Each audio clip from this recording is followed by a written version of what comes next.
તો મિત્રો હું આજે આવી છું સરખેજ ભારતી આશ્રમની અંદર અને તમને હું બતાવીશ કે બાપુના રૂમના કબાટની અંદર શું શું વસ્તુ છે ને એ. આજે મારો એક અજીબ સવાલ તો એ છે કે આ બાપુનો રૂમ છે, ઋષિ ભાઈનો રૂમ. બાપુ તો નથી કહેવા લાયક, એટલે હું બાપુ તો નહીં કહું, કેમ કે એ સાંસારિક એક જીવન જીવે છે, સનાતની જીવન ન કહેવાય આને. જે હું તમને બતાવું છું ને, તો આજે તમે કબાટ ખોલો ને તો તમને શરમ આવે. અને પહેલી પ્રથમ વાત તો બાપુના રૂમના સોરી યાર ઋષિભાઈના રૂમમાં એક લેડીઝના કપડા કેમ ને એ સવાલ. અને લેડીઝના કપડા જ નહીં, તમામ સામગ્રી આવો બતાવો. સમજો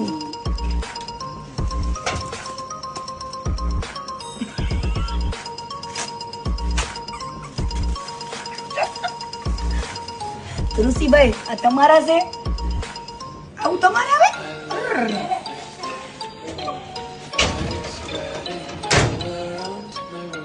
ઓહો તો જો ઋષિ અરે સોરી ઋષિભાઈ ના કબાટ ની અંદર થી આમ જો, આ જો શરમદાયક વસ્તુ નીકળે છે. આમ જો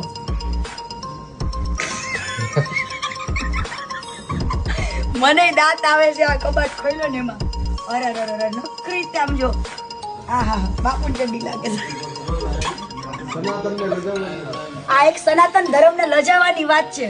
અમે તમારા રિલેશન ને પોડતા નથી, પણ જો તમારે આવી જિંદગીને તમારે આવા રિલેશન થી જીવવું જોઈએ ને, તો આ તમે આ ધર્મ છોડી દો. તમે એક સનાતન ધર્મને લજવી રહ્યા છો, તમે એક સંસારિક જીવનમાં જતો રહ્યો. આ શરમ આવે છે આ કબાટને જોઈને. જો તમે ખાલી જુઓ કેટલી ગંદી રીતના બધું પડ્યું છે. જુઓ ખાલી જો. હવે બાપુ મારો તમને સવાલ છે કે આ કપડા કોના છે ને એ તમારા મોઢે તમે બોલો ને તો સારું રહેશે. એ શું હાથનું છે? જુઓ તમને બતાવું. પછી સેક્સી નાઇટ ડ્રેસ જો. હવે આવા કપડા પહેરે છે કોણ? જીન્સ. ઓય આ માં, કઈ લેડીઝ નું છે ને બાપુ કહેશે, ઋષિભાઈ કહેશે. સોરી, તમને મારા બાપુ કહેવા નથી. અને તમારા નામ પાછળથી ભારતી હટાવી દેજો. તમે સનાતન ધર્મને લજવી રહ્યા છો.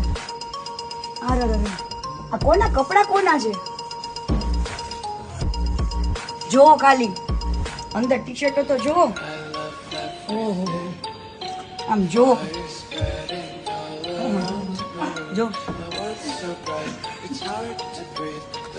આમ જો ખાલી જો. તમે શરમ આવે છે આજે કે બાપુના રૂમમાં એક લેડીઝના કપડા શું કરી રહ્યા છે?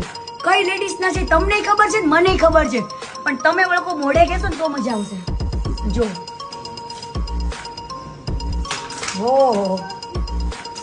તમે સનાતન ધર્મને લજવી રહ્યા છો, તમે સાંસારિક જીવન જીવો અને આ બધું છોડી દો. આમ જો આ કોના કપડા છે ને જો.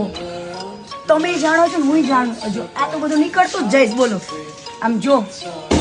શરમ આવે છે, શરમ. અને અમુક પેકેટો તો ફેંકવા પડ્યા અમારે કે રખડતા હતા. મને શરમ આવે છે, કેમ કે મારા ઘણા એવા ગુરુ ભાઈઓ પણ અહીંયા હતા એટલે ફેંકવા પડ્યા. જો બાપુની પેન્ટ લાગે છે. આ બધા જોઈ લો છોકરાના રમકડા. મને લાગે છે ગામમાં સાસરિયું ગામમાં પિયર અહીંયા જ છે. અને અમને એવા વાવડી મળ્યા હતા કે રાતના 11 વાગ્યા પછી આશ્રમમાં આવે છે, સવારે વહેલા 5 વાગે જતા રહે છે. આ તમારા સામે પ્રૂફ છે. જોઈ લો. આથી વિશેષ તમારે શું પ્રૂફ જોઈએ બીજું? જુઓ ખાલી કપડા જુઓ. હજુ જો આ છોકરો પ્લાનિંગ કરતા હતા શું કોનું છે?